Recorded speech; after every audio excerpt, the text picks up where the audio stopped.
ایک عورت نے کسی عالم سے پوچھا، اسلام نے ہمیں شوہر کی فرما برداری اور اطاعت کا پابند کیوں بنایا، جبکہ شوہر کو ہماری اطاعت کا پابند نہیں بنایا؟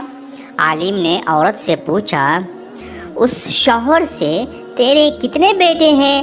عورت بولی، 3 بیٹے ہیں۔ اس پر عالم نے جواب دیا، اللہ تعالیٰ نے تجھے ایک مرد کی اطاعت کا حکم دیا اور 3 مردوں کو تیری اطاعت کا حکم دیا۔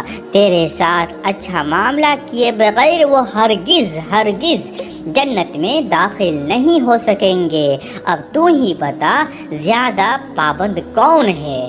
عورت بولی، بے شک اسلام جیسی نعمت پر اللہ کا شکر ادا کرتی ہوں۔ شکراً، جزاک اللہ خیر۔